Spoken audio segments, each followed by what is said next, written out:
go to Boston this weekend? I did, yeah. Oh, I heard you guys saw John's car. First of all, I just got to say, it smelled like a coyote died in John's car. No, Artie does this. Usually John and Artie drive down to these gigs together. Right. And Artie said, I'm not going in John's car. And John was like, well, why? You know. And, why? Well, I got to pull something. I got a blanket. The kid spilled something. Yeah. I got to pay the park guy $10. You got $10? They were both going to the same place, and usually they drive together, but this time Artie made a special point of, I'm taking my own car. Right. Because John's car is so disgusting. Every time Artie sits in it, there's gunk on the... Yeah, there's the last time there was something black and sticky on the front seat. Yeah. And I said, John, I'm not getting in there. He goes, oh, it's nothing. And there was a hair in the black gook.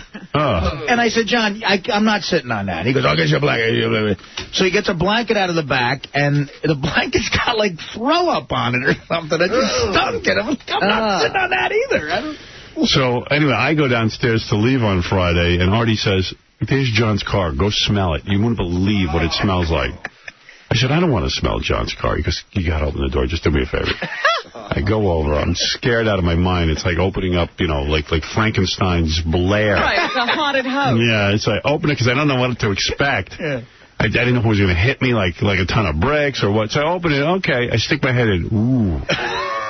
It just smelled. I mean... it was weird. Then he goes, it was Susanna, something Susanna. And I go, he's blaming his wife again. Right, but he's got the car here. He had to drive it to the garage. He said, Susanna put a diaper in the glove compartment. Yeah, Susanna. Is that what it was? No, but it wasn't that. It wasn't that. How long ago? Well, first of all, the Valet Parker guys in Boston, no one would get in the car. Really? Yeah. I mean, they got in the car and then they went, hey, the Valet Parkers in Boston came up to me and said, Art, we listened to you yesterday. You could not be more right. Something's dead in there. Wow. Dude, why don't you just clean your car? You don't take pride in anything? It really is disgusting, and I cleaned it. I found milk all in the holes that the seats go in, but they were fermented milk. And right. Dude, clean your car out. Spoiled milk. You know what? When you take a long trip with your kids and stuff, you got to clean the car out. I mean, that's an investment. So, Howard, yesterday I cleaned the whole thing out again. Who's going to buy that car off you with stinking like that? No, I cleaned it with Lysol and everything. Everything scrubbed it. It still reeks. I can't get it out of my car. Take it to a detailer. Yeah, because you waited too long to get the car clean. It's got to go to a detailer, man. It's really gross. Get your car detailed. It'll smell like a new car. Maybe and then take it apart. And then after you have kids and stuff, and you spend 2 minutes just cleaning out all the garbage, and you'll have a clean car. Driving home, Nick stuck his head out the window after right home. Nick must have won. Well, Nick DiPaolo came with us, so he came in my car, but I felt so bad because there's only room for 2 people in my car. So his wife came. His wife had to go in John's car.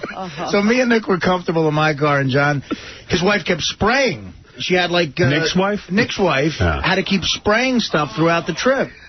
In the back, air freshener. I thought Dana and Susanna were going. They didn't go? Dana and my sister came up later. I see. Saturday they came up.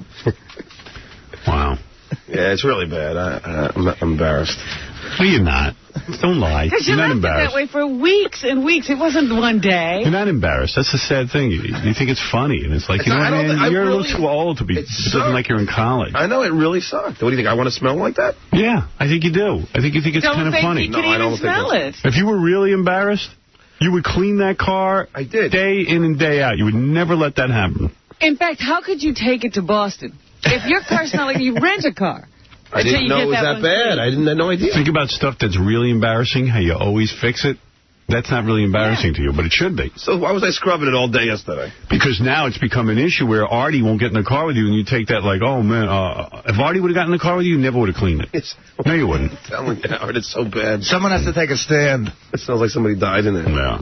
All right. Wow. Who cares? I agree. Treat your car like your ass, and... Well, actually, you treat your ass pretty bad. I was going to say, it's just like it. But, I thought about it over the weekend. I said, well, I've been to their house. Their house is clean. Why is it... I guess Susanna is in charge of the house, and John is in charge of the car. Susanna. All I know is I go and smell his car, and he's like right on top of me going, Susanna left, and Susanna... and I'm like, dude, stop you're blaming your wife, Susanna. Susanna. Susanna's so nice. She's there with, like, that nice smile she has. Yeah. Susanna. Selling her down the river. Yeah. Yeah, she would do anything for him. Yeah. She always has his back, and he's selling her down the river. Scummy guy. I always thought John was scummy. Yeah, well. Now he literally is. It's literally and figuratively.